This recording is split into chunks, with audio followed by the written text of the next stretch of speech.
अस्सलाम वालेकुम, मेरा नाम हस्सान है और आप देख रहे हैं मेरा चैनल स्लेट। इंसान सदियों से सितारों को नेविगेशन के लिए इस्तेमाल करता आ रहा है, या फिर वो उनको देखकर उनकी खूबसूरती से मसहूर सा होकर रह जाता है। लेकिन इंसान का सितारों से राब्ता या ताल्लुक़ सिर्फ उस रोशनी की वजह से कायम है जो कि सितारे से निकलकर इंसान की आँख तक पहुँचती है। लेकिन आज तक कोई इंसान किसी सितारे पर कदम नहीं रख सका। सूरज के अलावा जो सबसे करीब तरीन सितारा है उसका ज़मीन से फासला 4 लाइट ईयर्स के बराबर है। 1 लाइट ईयर का मतलब होता है उतना फासला जो कि रोशनी 1 साल में तय करे। इस तरह 4 लाइट ईयर का मतलब इतना फासला जो कि रोशनी 4 साल में तय करे। तो जब सितारा हमसे इतनी दूर है और आज तक कोई इंसान किसी सितारे पर पहुंच भी नहीं सका, तो फिर साइंसदानों को ये कैसे पता चलता है कि सितारे किस चीज़ से बने हैं? इस सवाल का जवाब एक ऐसे एक्सपेरिमेंट में छुपा है जो कि न्यूटन ने आज से कई साल पहले किया था। न्यूटन को रंगों और रोशनी के बारे में जानने में बहुत दिलचस्पी थी, तो चुनाचे उसने एक दिन एक तजुर्बा किया। एक दिन जबकि सूरज पूरी रोशनी के साथ निकला हुआ था, न्यूटन ने अपने आप को एक कमरे में बंद किया और उस कमरे में मुकम्मल अंधेरा कर लिया। उसके बाद उसने अपनी खिड़की में एक बहुत छोटा सा, बहुत बारीक सा सुराख किया, जिससे रोशनी की सिर्फ एक शुआ कमरे के अंदर दाखिल हो सकती थी। उसके बाद उसने खिड़की के ज़रिए कमरे में दाखिल होने वाली इस रोशनी की शुआ को एक प्रिज्म से गुजारा। जब उसने सूरज से आने वाली इस सफ़ेद रोशनी को प्रिज्म से गुजारा, तो उसने देखा कि ये सफ़ेद रोशनी कई रंगों में बँट गई है, जिस तरह के एक रेनबो होता है। तो न्यूटन ने सोचा कि इसका मतलब ये है कि ये जो सफ़ेद रोशनी है, ये इन तमाम रंगों से मिलकर बनी है। अपनी इस सोच को कन्फर्म करने के लिए न्यूटन ने पहले प्रिज्म के आगे एक और प्रिज्म रखा, लेकिन दूसरे प्रिज्म को उसने उल्टा करके रख दिया। यानी वो रोशनी की किरण जो कि कमरे में दाखिल होने के बाद पहले प्रिज्म से गुजरती थी और फिर कई रंगों में टूट जाती थी, फिर वो तमाम रंग एक दूसरे प्रिज्म से गुजरते थे जो कि पहले प्रिज्म के मुकाबले में उल्टी रखी हुई थी। जब उसने ये किया तो उसने देखा कि ये तमाम रंग जो कि दूसरे प्रिज्म से गुजरते हैं, तो दूसरे प्रिज्म से गुजरने के बाद ये तमाम रंग दोबारा एक सफ़ेद रोशनी में तब्दील हो जाते हैं। तो इस तरह न्यूटन वो पहला आदमी था जिसने ये साबित किया कि सफ़ेद रोशनी इन तमाम रंगों से मिलकर बनी है। सितारे किस चीज़ से बने हैं ये जानने के लिए भी हम इसी तकनीक का इस्तेमाल करते हैं। इस तकनीक में हम सितारे या गैलेक्सी या किसी भी और दूर दराज सेलेस्टियल ऑब्जेक्ट को जिसके बारे में हम जानना चाहते हैं, उससे निकलने वाली रोशनी को हम एक स्पेक्ट्रोमीटर में कलेक्ट करते हैं, और फिर उस सितारे से आने वाली रोशनी जब स्पेक्ट्रोमीटर में दाखिल होती है तो वो स्पेक्ट्रोमीटर बिल्कुल प्रिज्म की तरह उस रोशनी को उन रंगों के रेनबो में तोड़ देता है जिन रंगों से वो रोशनी मिलकर बनी होती है।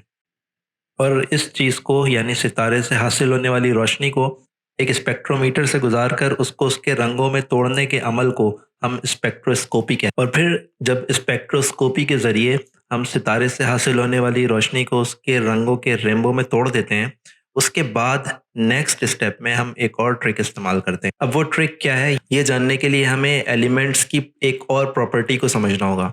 वो ये कि जब हम किसी एलिमेंट को जलाते हैं, यानी हाइड्रोजन, कैल्शियम या किसी भी दूसरे एलिमेंट को जलाते हैं, तो हर एलिमेंट एक मखसूस किस्म की रोशनी इमिट करता है, एक मखसूस रोशनी खारिज करता है। मिसाल के तौर पे अगर हम कैल्शियम को जलाएं तो एक ऑरेंज कलर की रोशनी खारिज होती है। कॉपर क्लोराइड को जलाएं तो ब्राइट ग्रीन कलर की रोशनी खारिज होती है। अगर सोडियम को जलाया जाए, एक येलोइश ऑरेंज किस्म की रोशनी खारिज होती है। इसको हम फ्लेम टेस्ट कहते हैं, यानी जब किसी एलिमेंट को जलाया जाए तो वो एक मखसूस किस्म की रोशनी खारिज करता है, और फिर उस एलिमेंट से खारिज होने वाली रोशनी को भी अगर हम प्रिज्म से गुजारें तो वो रोशनी भी उन रंगों का रेनबो बनाती है जिन रंगों से मिलकर वो रोशनी बनी होती है।